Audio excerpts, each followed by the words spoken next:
Kita sering mengagumi bangunan-bangunan megah yang menjulang tinggi ke langit, dibangun batu demi batu, bata demi bata.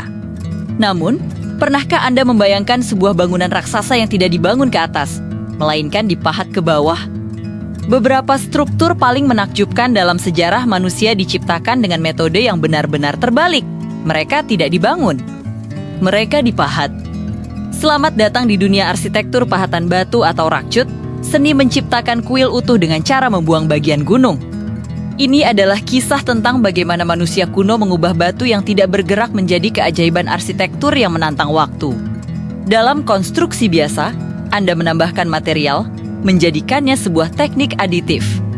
Namun, para master pahat batu menggunakan filosofi yang sepenuhnya berlawanan, teknik subtraktif. Mereka memulai dengan sebuah tebing batu yang solid. Alih-alih meletakkan fondasi, mereka mulai dari puncak tebing, membuang setiap inci batu yang tidak mereka perlukan. Sedikit demi sedikit, mereka mengukir hingga tersisa ruang kosong, pilar-pilar megah, dan patung-patung yang rumit. Para pembangun ini pada dasarnya adalah pematung skala raksasa, bukan tukang batu biasa. Mereka melihat sebuah kuil tersembunyi di dalam gunung dan tugas mereka adalah membebaskannya. Lalu, apa keuntungannya? Hasilnya adalah struktur yang luar biasa kuat. Kuil ini menyatu secara struktural dengan bumi, menjadikannya hampir kebal terhadap gempa bumi dan keausan cuaca. Jauh lebih tahan lama dibandingkan bangunan kayu atau bata. Tiang, langit-langit, bahkan ornamen terkecil di dalamnya adalah bagian integral dari batu induk yang sama. Tidak ada sambungan, tidak ada celah, hanya kesatuan struktural yang tak tertandingi. Seolah-olah bangunan itu tumbuh secara alami dari tanah. Contoh paling ekstrem dan luar biasa dari kegilaan arsitektur ini adalah kuil Kailasa di Ellora, India. Kuil ini sering disebut sebagai mahakarya pahatan batu terbesar di dunia. Dipahat dari satu blok batu raksasa, dari atas ke bawah. Ini bukan sekadar gua yang diperbesar.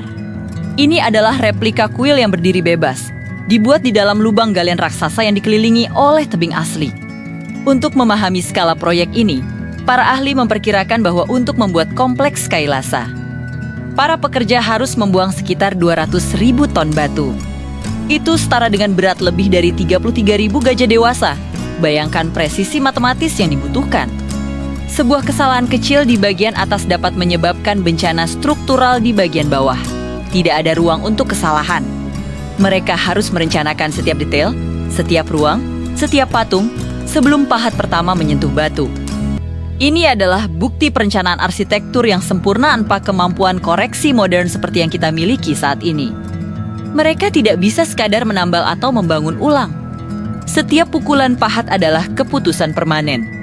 Fenomena arsitektur pahat batu ini tidak hanya milik India. Di Yordania, kota kuno Petra menawarkan fasad ikonik Al-Kasna yang lebih dikenal sebagai The Treasury.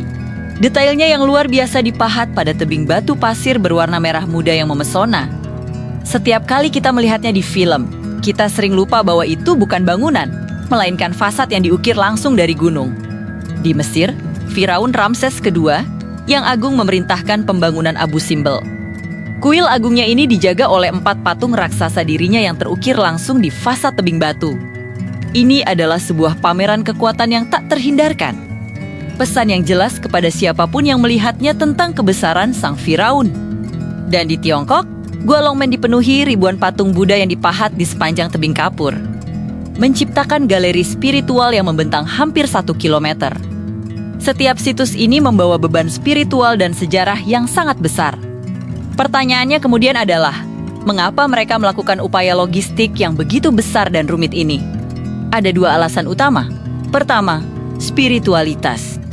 Lokasi tebing yang terisolasi seringkali menawarkan ketenangan yang dicari oleh para biksu atau pemuka agama untuk bertapa. Mereka membangun tempat ibadah mereka jauh dari hiruk-pikuk kehidupan kota, menyatu dengan alam. Dengan memahat kuil langsung ke dalam gunung, mereka menciptakan ruang sakral yang secara harfiah adalah bagian dari bumi itu sendiri. Alasan kedua adalah pameran kekuasaan. Raja-raja kuno ingin menunjukkan keabadian kekuasaan mereka. Dengan membangun kuil yang secara harfiah menyatu dengan gunung, mereka seolah menyatakan bahwa kekuasaan dan warisan mereka sama tidak tergoyahkannya dengan batuan purba tersebut. Ini adalah cara untuk mengatakan, kerajaan saya akan bertahan selama gunung ini berdiri. Ini adalah monumen yang dirancang untuk abadi. Namun, ironisnya, meskipun sangat kokoh, kuil-kuil ini rentan terhadap ancaman yang lambat dan tak terlihat. Erosi akibat angin dan air hujan perlahan. Tapi pasti mengikis detail pahatan yang halus yang dibuat dengan susah payah berabad-abad yang lalu. Kristalisasi garam dari dalam batu juga dapat merusak permukaan batu dari dalam keluar, menyebabkan retakan dan pengelupasan. Dan bahkan, pariwisata massa yang bertujuan untuk mengagumi keajaiban ini justru menjadi ancaman. Kelembapan dari napas ribuan pengunjung di dalam gua-gua seperti Ajanta di India, misalnya, dapat mempercepat kerusakan pada lukisan dinding yang berusia ribuan tahun. Oleh karena itu, pelestarian keajaiban ini membutuhkan keseimbangan yang sangat hati-hati antara akses publik dan perlindungan fisik. Kita ingin semua orang melihatnya, tetapi setiap kunjungan bisa sedikit demi sedikit merusaknya. Arsitektur pahat batu adalah pengingat yang kuat bahwa imajinasi manusia, ketika didukung oleh teknik yang brilian, dapat mencapai hal-hal yang tampaknya mustahil. Mereka adalah monumen bisu bagi kejeniusan kuno yang memilih untuk tidak membangun, melainkan menghilangkan, mengubah gunung menjadi karya seni yang abadi.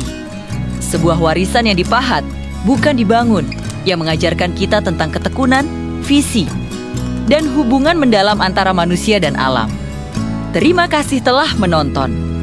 Jika Anda menikmati perjalanan kita menelusuri keajaiban arsitektur kuno ini, jangan lupa untuk suka, bagikan, dan berlangganan saluran kami untuk lebih banyak konten menarik lainnya.